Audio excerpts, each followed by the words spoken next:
Welcome, everyone. My name is Patricknazareth.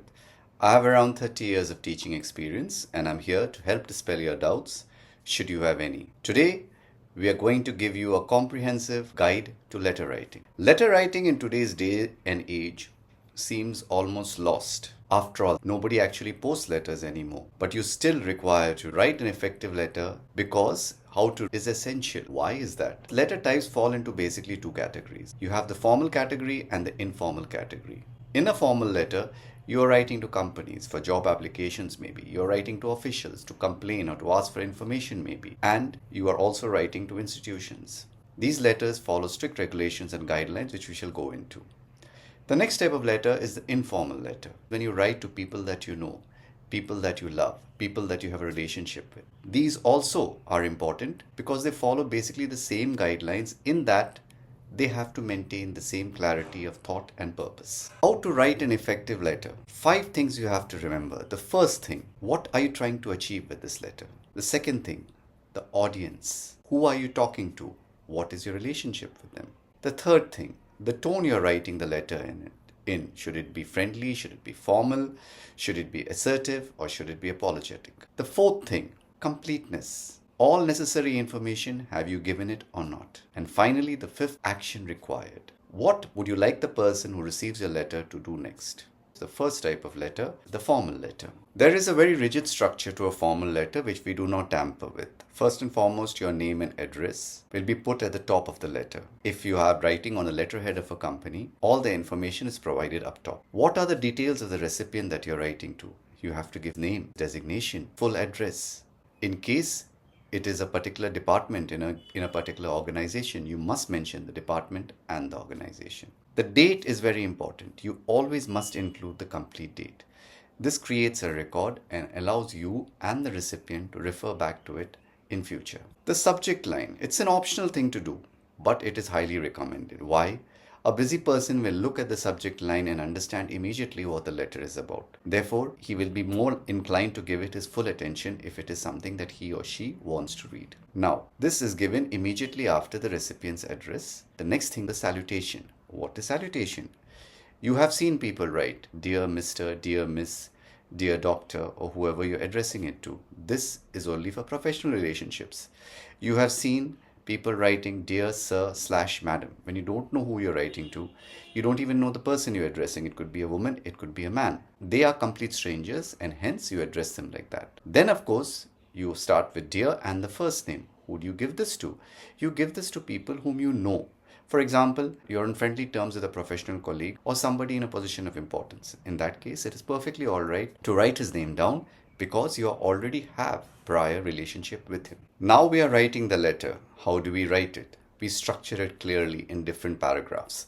The first paragraph, you have to give your introduction if it is necessary. You have to reference previous correspondence if you have already corresponded with that person. And if not, whatever is the cause of writing, you must state your purpose immediately. In the next paragraph, you provide specific details like the circumstances where you try and present your side of the argument or your side of the case. You must present all relevant facts towards the matter at hand. You have to give the dates, and you have to give the reference numbers if you have any. In the final paragraph, you state very clearly that this is the action that is required to be taken, and you ask the person whom you are talking to, whom you are writing to get back to you as soon as possible so that you can understand what you need to do next. You can express appreciation where appropriate. For example, if you have written to this person before and some of your work has been done, you express appreciation for the work that has been done and point out that this part of the work is still remaining. Now, how do you end the letter? You write yours sincerely, you write thank you, and you write with regards. When do you use this? When the way you wish the person is professional, where you have written Dear Mr., Miss, or Doctor. Also, Dear Sir or Madam. You end with a phrase like thank you, or with regards, or yours sincerely. When do you use these phrases? If you have used their name. If you have simply used Dear Sir or Madam, you end with the phrase yours faithfully. At the end, you leave space for your handwriting signature. You write your name in block letters if it is a handwritten note, or of course, in the digital format is written in block letters, you leave a space above it to sign your name. Now, the modern letter expects you to start everything from the left-hand side. All formatting starts from the left. A new paragraph, the name, everything is started from the left. Each new paragraph that you put down is also started from the left.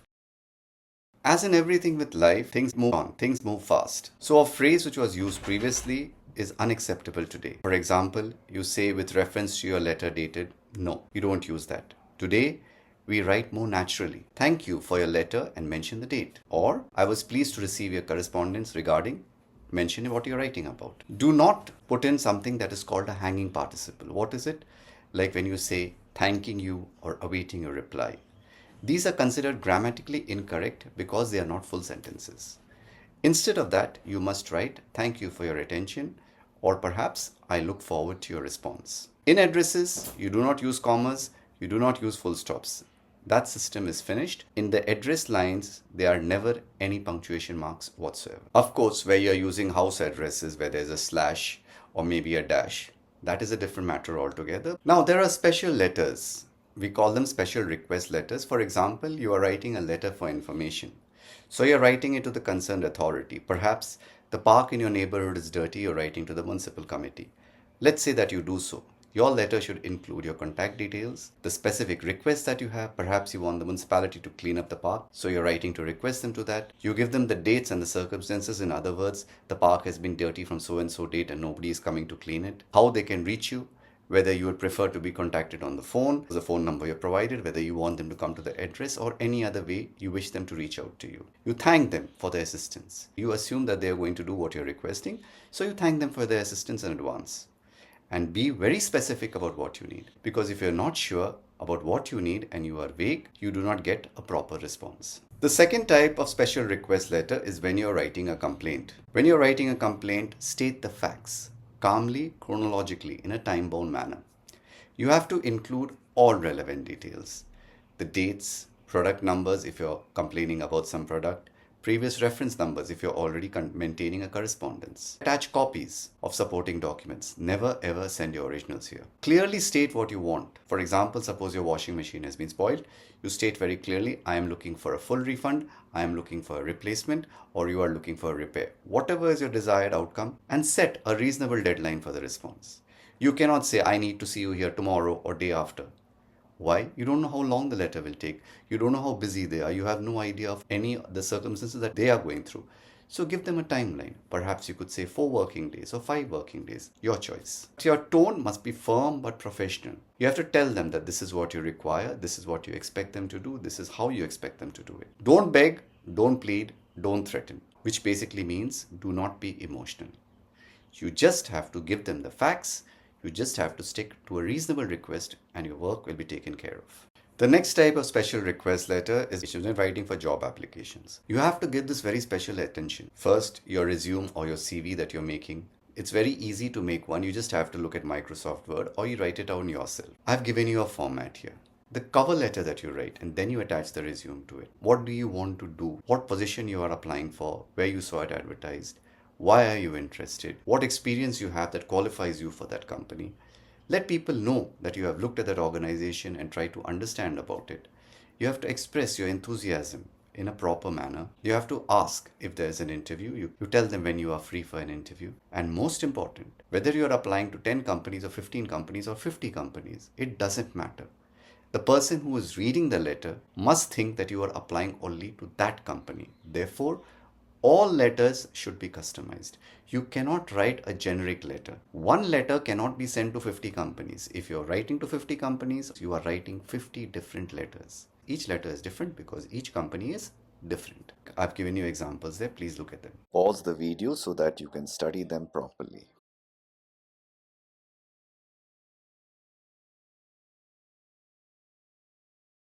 I've left you a few tips on letter writing etiquette. Please do pause the video and take a look at them. Let's get to the personal letter next. How do you start a personal letter? For personal reasons, everything that you've done in the professional letter is simplified. Simply write your city and the date in the top right corner. You don't need to write your full address because the person you're sending it to already knows you. You have to be warm. You have to show your affection. So you will write dear and the first name. You can even use hi or hello, or you can say dearest. Now, how do you write such a letter? You write as if you would speak to the person. Whether you're sharing news, whether you're sharing experiences, Whether you want to ask questions, you try and maintain the natural voice. Jokes, humor, emotional expressions are all appropriate in this sort of a letter. At the end, when you close the letter, you close it with phrases that match your relationship. You can say with love, you can say all my love, you can say warm regards, you can say yours affectionately, depending on whom you are talking to, whether it is close family, your friends, or extremely close friends. You know whom you're writing to, you address them accordingly. I've given you examples there, please look at them.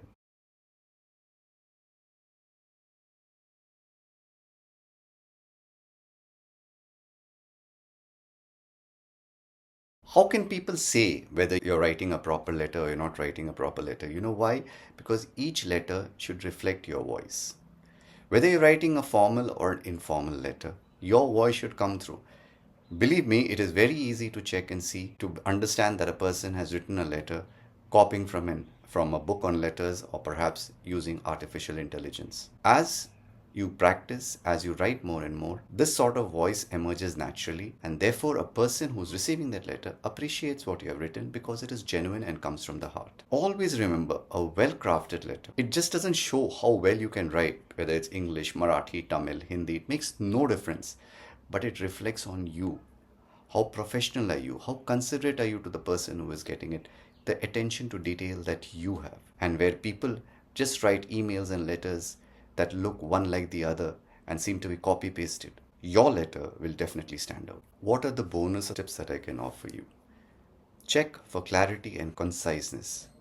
Your letters should be short and sweet. It should state your purpose very, very clearly, because you have to understand maybe the person who is reading it, if it's a formal letter, doesn't have much time. So you need to state your case. You need to state what you want in as few words as possible. You have to use a professional tone without stiffness. You don't need to be robotic. You can write actively. You can use verbs that lighten up the letter.